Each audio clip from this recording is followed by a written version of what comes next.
Professora Patrícia Rufino, professora de língua portuguesa, e você está no canal do Colégio Meta. Esta é a segunda parte do conteúdo de acentuação gráfica 2.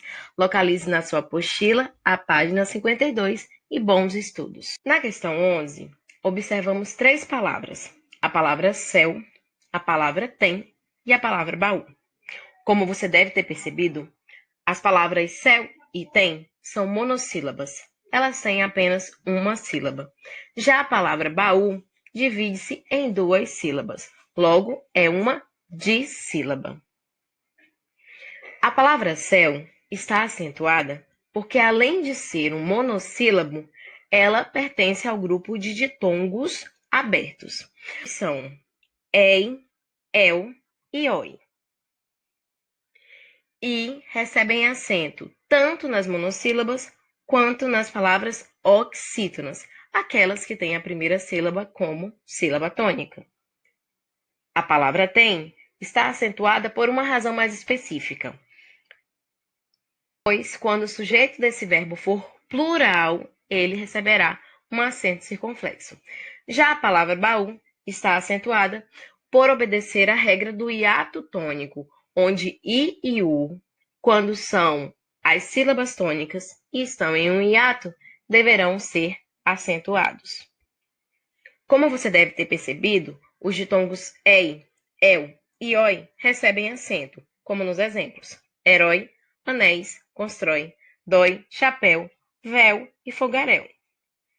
Porém, de acordo com a nova ortografia, os mesmos ditongos, agora em palavras paroxítonas, não precisam mais de acentos. Veja que as palavras ideia, joia, plateia, colmeia, assembleia, heróico, paranoico, jiboia e outras semelhantes já não precisam ser acentuadas. Atenção! O acento foi retirado apenas das palavras do grupo das paroxítonas. As oxítonas e os monossílabos tônicos continuam acentuados.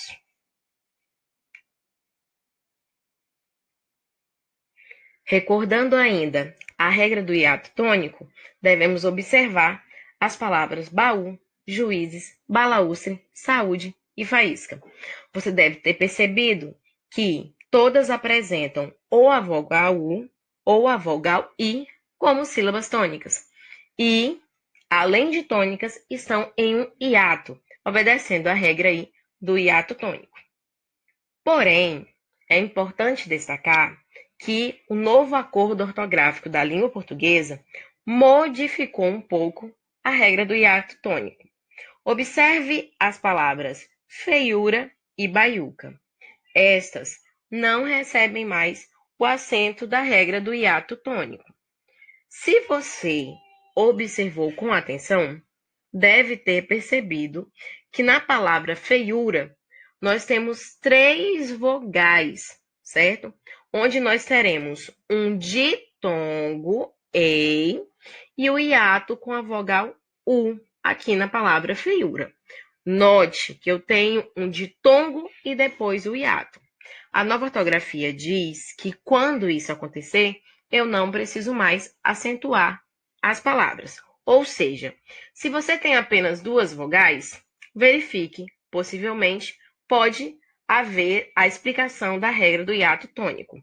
Porém, quando você tiver três vogais e você perceber que é um ditongo seguido de um hiato, mesmo sendo i ou u, não serão mais acentuados.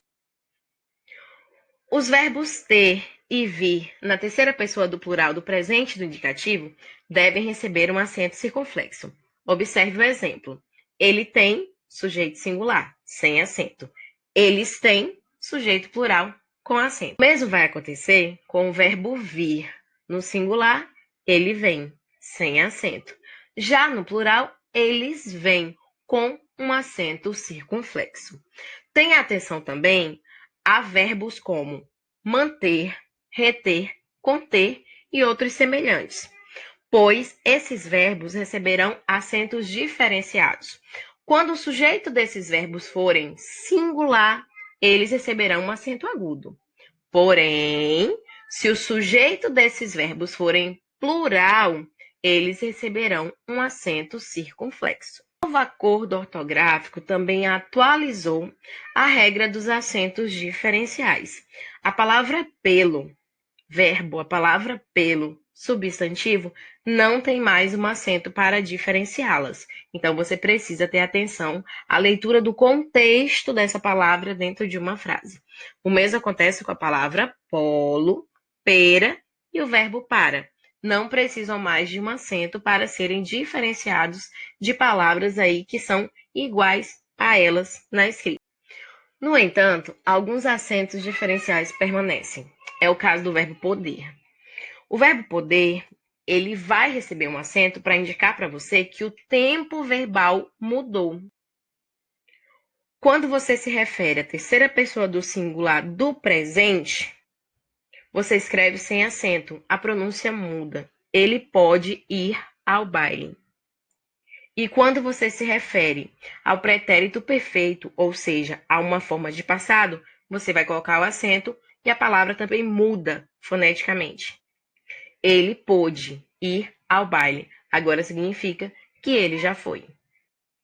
A palavra por também recebe um acento diferencial. Quando você usá-la como preposição, não precisa acentuar. Mas quando você quiser destacar a palavra por como um verbo, como no exemplo pôr do sol, você deve colocar um acento.